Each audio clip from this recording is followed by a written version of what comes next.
برادران اسلام، دین اسلام میں داخل ہونا انتہائی آسان ہے۔ شہادتین کے اقرار کے بعد وہ اسلام میں داخل ہو جاتا ہے، لیکن اس سے بھی کہیں آسان یہ ہے کہ دین اسلام سے خارج ہو جائے۔ علماء نے حکم المرتد کے اندر 400 ایسے اسباب نقل کیے ہیں کہ جس کے کرنے پر کوئی بھی شخص دین اسلام سے خارج ہو جا سکتا ہے۔ اب اسے 10 کی کیٹیگری میں محمد بن عبد الوہاب رحمہ اللہ نے جو زیادہ مشہور ہے، جس کے اندر پڑھنے کے زیادہ خدشات ہیں، تو 10 ایسے اسباب ذکر کیے ہیں جسے نواقض اسلام بھی کہا گیا ہے۔ بہت آسانی سے کوئی بھی شخص اس میں پڑھ سکتا ہے اور دین اسلام سے خارج ہو جا سکتا ہے، تو اس لیے ان سے چوکنا رہنے کی ضرورت ہے تاکہ ان کو جان کے ہم ان سے بچ سکیں، ان کا ارتکاب نہ کریں۔ لہذا ان کے جاننے کے بہت سارے فائدے ہیں۔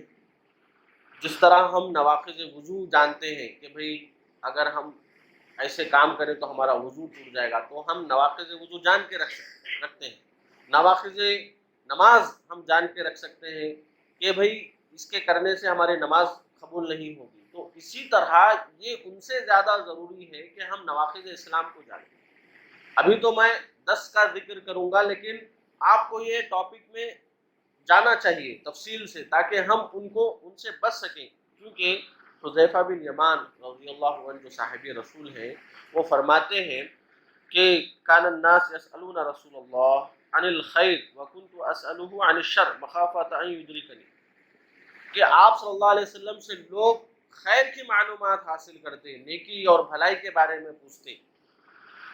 لیکن میں شر سے متعلق اور برائی کے متعلق پوچھتا، کیوں؟ کیونکہ کہیں وہ مجھ سے سرزد نہ ہو جائے۔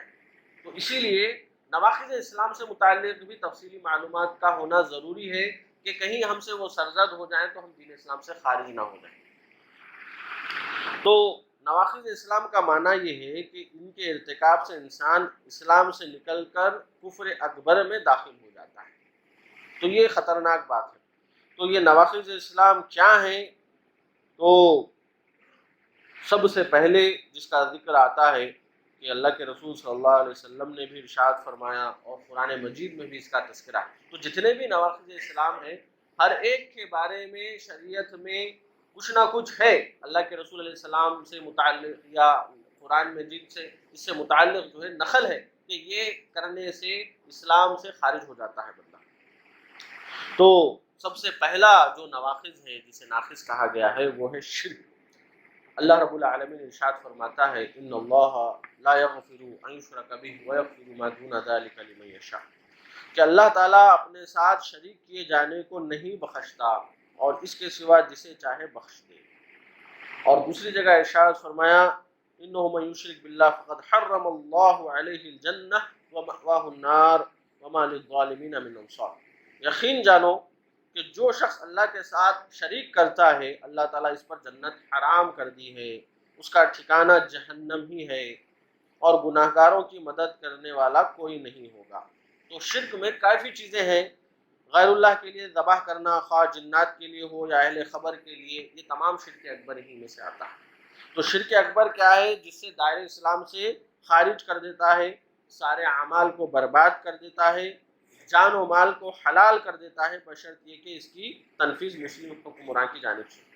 دائمی طور پر جہنم میں رہنے کا باعث ہے۔ ایسا عمل کو شریعت میں شرک اکبر شمار کیا گیا ہے۔ نصوص شریعہ میں لفظ شرک اور کفر معرف بھی الف لام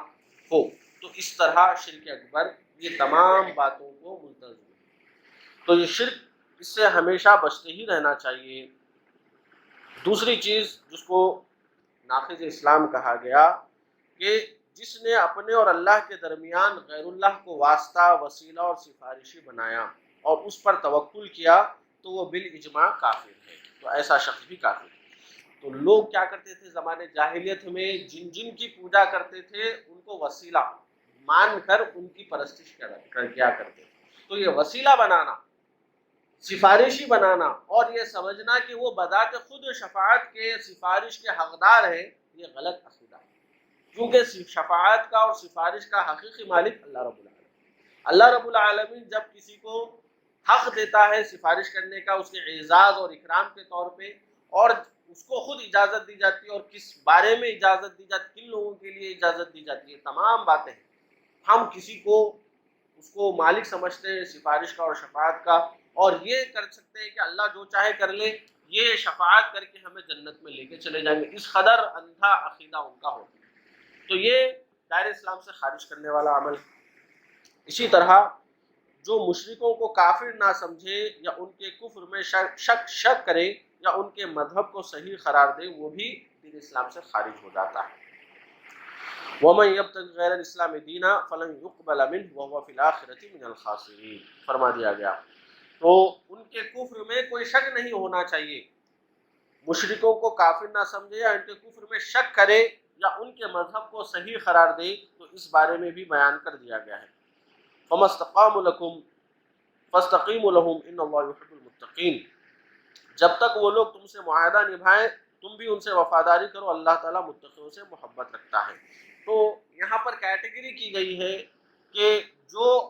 مشرک ہیں ان کے اندر دو کیٹیگریز ہیں، اگر وہ وفا کرتے ہیں تو تم بھی وفا کرو، لیکن اگر وہ دشمنی رکھتے ہیں تو تم بھی دشمنی رکھو۔ یہ اسی طرح ایک اور چیز، چوتھی بات، جو یہ عقیدہ رکھے کہ نبی صلی اللہ علیہ وسلم کے طریقے سے غیروں کا طریقہ زیادہ بہتر ہے، یا آپ صلی اللہ علیہ وسلم کے فیصلوں سے بہتر فیصلہ دوسروں کا ہے، تو یہ کیا ہے؟ یہ بھی دین اسلام سے خارج کر دینے والا عمل ہے۔ اللہ رب العالمین فرماتا ہے اتخذوا احبارهم ورهبانهم اربابا من دون اللہ، کہ ان لوگوں نے اللہ کو چھوڑ کر اپنے عالموں اور درویشوں کو رب بنا لیا۔ تو اگر ہم کسی امام کے فیصلے کو نبی صلی اللہ علیہ وسلم کے فیصلے سے، یا کسی بھی انسان کے فیصلے کو نبی صلی اللہ علیہ وسلم کے فیصلے سے بہتر سمجھتے ہیں، تو یہ دین اسلام سے خارج کر دینے والا عمل ہے۔ تو نبی صلی اللہ علیہ وسلم سے طریقے سے زیادہ بہتر طریقہ کوئی ہو ہی نہیں سکتا، یہ یقین ہونا چاہیے۔ اسی طرح اور ایک چیز، پانچویں چیز، جو نبی صلی اللہ علیہ وسلم کی لائی ہوئی شریعت سے بغض رکھے تو وہ کافر ہے، اگرچہ اس پر عمل پیرا ہی کیوں نہ ہو۔ بغض رکھنا ہے، عمل پیرا کیوں نہ ہو، جیسا کہ منافقین کیا کرتے تھے، وہ نمازیں بظاہر پڑھتے تھے لیکن اندر سے بغض رکھتے تھے، بظاہر عمل کرتے تھے لیکن اندرونی طور سے بغض رکھتے تھے۔ یہ بھی فرما دیا گیا ذالک بانہم کرہوا ما انزل اللہ فاحبط اعمالہم، یہ اس لیے کہ وہ اللہ کی نازل کردہ چیز سے ناخوش ہوئے، بس اللہ نے بھی ان کے اعمال ضائع کر دیے۔ اور پھر آگے فرماتا ہے فلا وربک لا يؤمنون حتى يحكموك فيما شجر بينهم ثم لا يجدوا في انفسهم حرجا مما قضيت ويسلموا تسليما۔ تو اس کی تشریح میں اگر آپ جائیں گے تو آپ کو پتہ چلے گا کہ اللہ کے رسول صلی اللہ علیہ وسلم کی شریعت سے بغض رکھے، آپ کے فیصلوں سے بغض رکھے، تو اللہ رب العالمین ان کے اعمال اکارت کر دیتا ہے اور وہ اسلام سے خارج ہو جاتے ہیں۔ اسی طرح جو نبی صلی اللہ علیہ وسلم پر نازل شدہ دین یا اللہ کے عذاب و عقاب کا مذاق اڑائے، وہ بھی کافر ہے۔ اللہ رب العالمین فرماتا ہے قل اب اللہ وآیاتہ ورسولہ کنتم تستہزئون، کہ کہہ دیجئے کہ اللہ اور اس کی آیتیں اور اس کا رسول ہی تمہارے لیے ہنسی مذاق کے لیے رہ گئے ہیں، یقیناً تم اپنے ایمان کے بعد کافر ہو گئے۔ تو مذاق اڑانا، استہزاء کرنا، یہ کفر ہے، اسلام سے خارج کرنے والا عمل ہے۔ استہزاء کرنے والا اور گالی دینے والا کافر اور دائرے اسلام سے خارج اور دائمی جہنم ہے۔ اب دوسرا شخص وہ ہے جو گالیاں سن رہا ہو، تو اس پر واجب ہے کہ اس کا انکار کرے یا مجلس سے نکل جائے، ورنہ بلا انکار سننے، دیکھنے اور بیان کرنے والا سب کافر ہو جاتے ہیں، جیسا کہ اللہ تعالیٰ فرماتا ہے وَقَدْ نَزَّلَ عَلَيْكُمْ فِي الْكِتَابِ أَنْ إِذَا سَمِعْتُمْ آيَاتِ اللَّهِ یکفروا بها ویستہزؤ بها فلا تقعدوا معهم، کہ ایسی مجلس میں نہ بیٹھو، اگر تم ایسی مجلس میں بیٹھو گے انکم اذا مثلہم، تو تمہیں بھی انہی جیسا شمار کر لیا جائے۔ تو جہاں پر استہزاء ہو رہا ہو، کسی بھی دین کے معاملے میں، رسول یا کوئی بھی آیت یا کوئی بھی حدیث، اللہ رسول کی باتوں سے مذاق اڑایا جا رہا ہو، استہزاء ہو رہا ہو، تو ویسا کرنا بھی نہیں ہے، نہ ویسی مجلسوں میں بیٹھنا ہے۔ اگر ہم بلا انکار کے بیٹھیں گے تو انہی میں شمار ہو جائے گا۔ ساتویں چیز جسے دائر اسلام سے خارج بیان کیا گیا ہے وہ ہے جادو۔ اللہ تعالیٰ فرماتا ہے کہ جادو کرنا چاہے دلوں کو پھیرنے کے لیے ہو یا دلوں کو جوڑنے کے لیے ہو، آپ اچھے مقصد کے لیے کر رہے ہو یا برے مقصد کے لیے، کسی بھی مقصد کے لیے اگر کوئی بندہ جادو کر رہا ہے تو وہ کافر ہے، دین اسلام سے خارج ہو جاتا ہے۔ فرمایا گیا وما يعلمان من احد حتى يقولا انما نحن فتنہ فلا تکفر، وہ دونوں بھی کسی شخص کو اس وقت تک نہیں سکھاتے تھے جب تک یہ نہ کہہ دے کہ ہم تو ایک آزمائش ہے، تم کفر نہ کرو۔ تو بتا دیا گیا جو جادوگر کے پاس جانے کا مطلب یہ ہے کہ دو باتیں ہیں، ایک تو جادو کرنا ہے، یہ تو سراسر کفر ہے، ایک ہے جادوگر کے پاس جانا،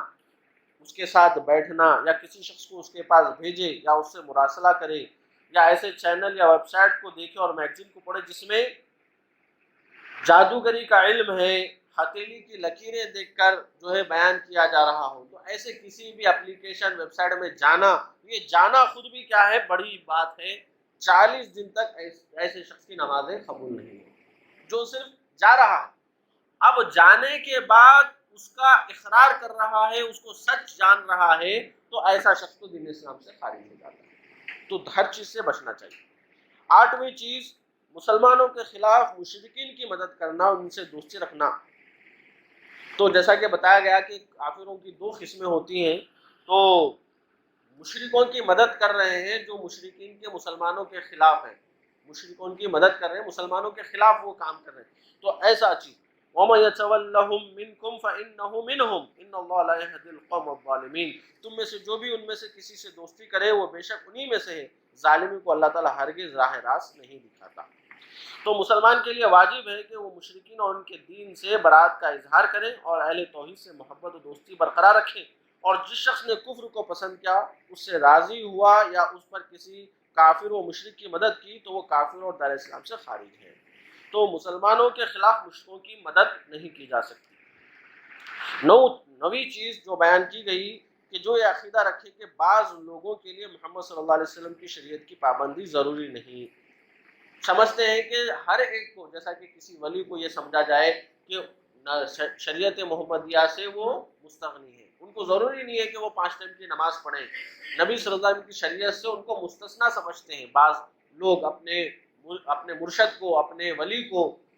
سمجھتے ہیں کہ ان کے لیے نہیں۔ بعض لوگ جو ہے خضر علیہ السلام سے متعلق کہتے ہیں کہ وہ موسیٰ علیہ السلام کی شریعت سے مستثنا تھے۔ تو بتایا جا رہا ہے کہ ایسی بات تو نہیں ہے، پہلے زمانے میں شریعتیں مختلف تھی، کوئی کسی خاص جگہ کے لیے، کوئی خاص قوم کے لیے آتا تھا، لیکن نبی صلی اللہ علیہ وسلم کی بات ایسی نہیں ہے، آپ تمام انسانوں کے لیے اور قیامت تک کے لیے نبی ہے، تو کوئی بھی آپ کی شریعت سے مستغنی نہیں ہو سکتا، مستثنا نہیں ہو سکتا۔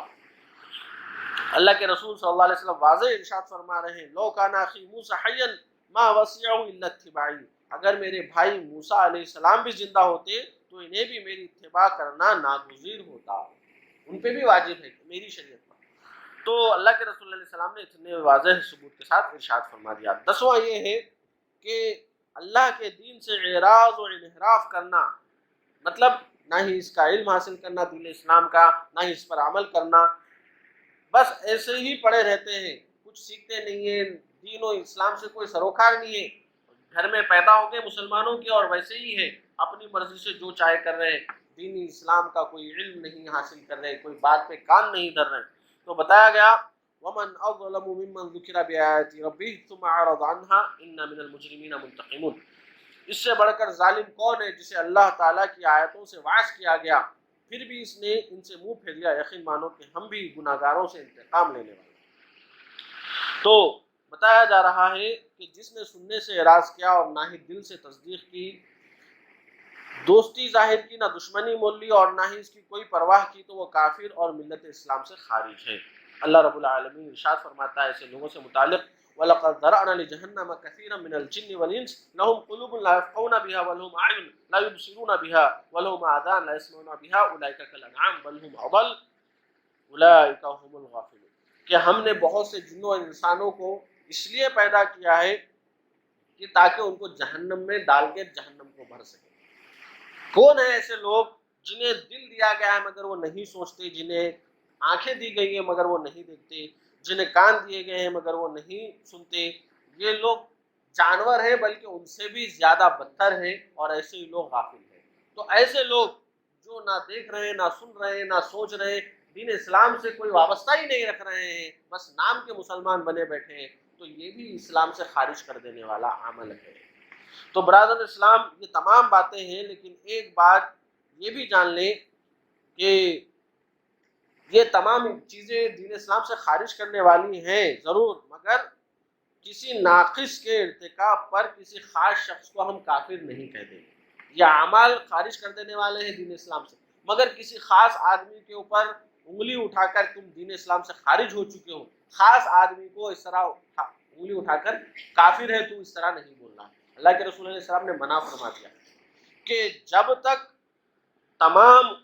حجت اس پر قائم نہ ہو گئی ہو اور پورے موانع تکفیر سے خالی نہ کر دیا گیا ہو، تمام شبہات کا ازالہ نہ کر دیا گیا ہو، تب تک کسی خاص شخص کو ہم کافر نہیں کہہ سکتے۔ اور یہ تمام جو ہے قاضی یا پھر حکمراں کے